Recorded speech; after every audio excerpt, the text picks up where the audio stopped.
What's up, everybody? It's Wandering Hippie, and welcome to the Hippie Circle. So, we're going to be finishing up today on our 4 best rods series, so let's just jump right in here on casting rods, and I'll give you my picks. Now, my first pick here is the Value Cast 6 foot 6 inch with an Attorney 3000S. Now, this is the perfect introductory bass rod. And matter of fact, you will use this rod a lot. As a matter of fact, it's kind of like the Featherlight. It's the perfect rod for most bass, largemouth, smallmouth, spotted. Most of your trout, you can even get some of the larger trout on it, and still not be overpowering when you want to throw lighter lures and go after some small pike and some small walleye. That being said, it's imperative that you understand that a casting rod has a shorter range than a spinning rod. It's just how this game works. Although you throw some 8-pound test on this rod and reel, you'd be surprised how far it goes. For my next pick, it was tough. My next pick was a little harder to deal with.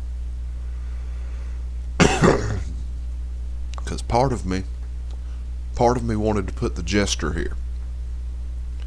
The other part of me wanted to put the Argo. I settled on the Argo. The reason I settled on the Argo is it's a little heavier. You can get, a little bit larger fish, some snook, some, fish like that. It's really a toss-up between the Argo and the Jester when it comes to which one I prefer. If I'm going to be throwing top waters, I want the Jester. If I'm going to be throwing spoons and jigs and everything else, I want the Argo. So it's really up to you in this category. And that's something I need to stress to everybody. These are my picks. If you find something better, go with it. It's all about what you want. And that being said, we're going to move on to my pick for the 10 to 20 pound category. The Basscaster 7 foot 3 inch with a Council R 3500P. Without a doubt, the best bait rod for Florida brackish water. What I mean by the brackish water in Florida, I mean where you catch your snook and your tarpon and your red drum and those things. This is the perfect rod for that. It's got the power to be able to bring in the bigger fish, still has the sensitivity to catch bass and just pull them straight in. So again, you can also do some nice fishing for pike. Good pike fishing with this. Can also get a hold of some good sized salmon on this and not feel overpowered. Now granted, they're going to run you, but that's what the next rod's for. Now the next rod's kind of special to me because I got it in a DLC, but they sell the exact same rod and reel from the store.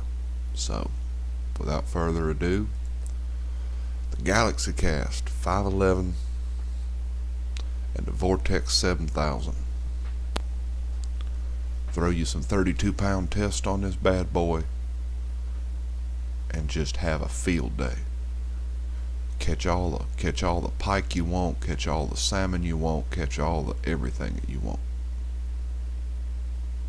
Just massive balls on this.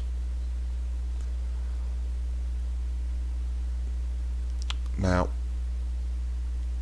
I'm going to go over again the differences between these and the spinning rods, because I don't know if, just in case people are new to this series.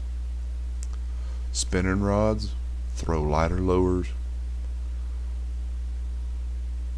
have less backbone,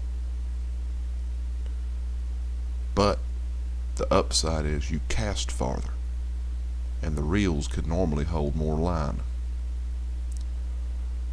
Okay? You want to pick a spinning rod for 90% of your applications, to be honest with you. Casting rods, in my opinion, are only useful when you're going after fish that you need a heavy lure for, like bass fishing.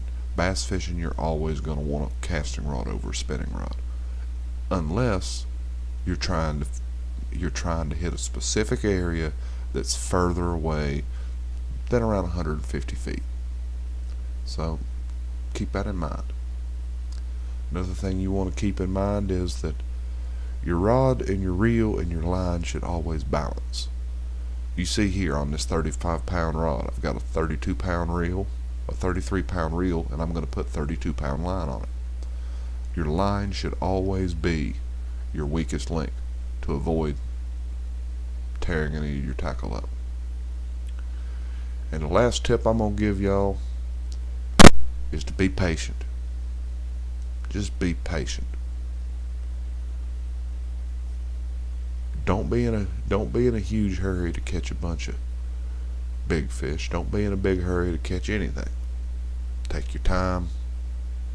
Plan accordingly, and you'll enjoy every outing that you have. Again, I would like to remind everybody that voting is still up for the next 10 videos I'm going to do comprehensive guides on. Vote in the comments with your 4 favorite lakes, and I will add them up to the tally.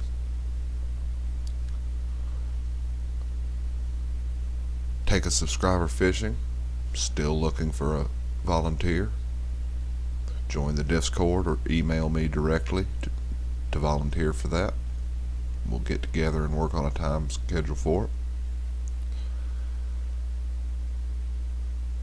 What else is there? Oh,